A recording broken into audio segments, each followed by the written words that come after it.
Is it simply a political reality that you can't get comprehensive reform done? You have to chip away at this piecemeal. What you introduced was a temporary 2-year authority to expel migrants, but with an exemption for asylum claims because of the immediate That's Title right. 42 expiration. That's a Band-Aid. The Biden administration had 2 years to prepare for this and did not do so. And our state is going to bear the brunt. And migrants will be in crisis as soon as next week. It will be a humanitarian crisis because we are not prepared.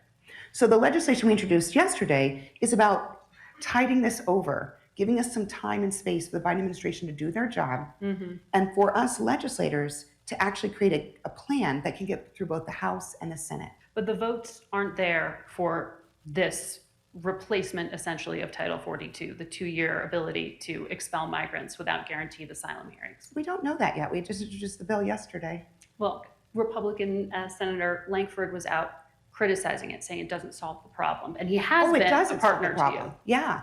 No, but I don't think that's a criticism. He's right that it doesn't solve a problem. You think you can get this passed before next week? Before May 11th? Oh, God, no, Margaret. This is the United States Senate. That's what I was saying. I don't think we can get agreement on a restroom break by next Thursday. The United States Senate is functioning at a fairly dysfunctional level right now. And that's due to the partisanship that is driving both parties. As you and I both know, both parties have benefited for decades by not solving this challenge. They use it to bash each other in elections. And what bothers me about that, Margaret, is that, look, they don't live in a border state.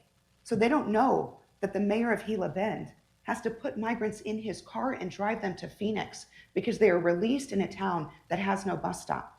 They don't know what it's like for migrants to sleep outside in the farms in Yuma because there is nowhere for them to go. This is a crisis for our border communities and for migrants. And so, unfortunately, the parties are thinking about this from a political perspective rather than a human perspective. You said the administration failed to create a workable plan to process migrants after May 11th, Title 42. They would say they've got the troop deployment of 1,500s, processing centers, a phone app, expansion of legal migration, regulation that will bar migrants from asylum if they did not first seek asylum in a third country. Do you support any of what the administration has done? Well, these steps, which all have been announced in the past week or so, are helpful. These are very helpful.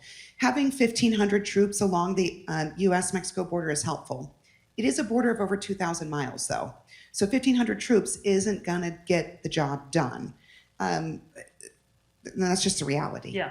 We also are very concerned that all of this is happening in the week or so before the rollout. Just today, I was on the phone with the sheriff of Cochise County. He has gotten no information from the Department of Homeland Security or the federal government about what the flow is going to look like, about what they can expect for processing in terms of how long it takes to process migrants. He's gotten no information, neither have I, about how many buses there will be available to transport migrants. Now, he's gotten the information he does have from me, because I call him every few days, but he's not gotten that information from the Department of Homeland Security.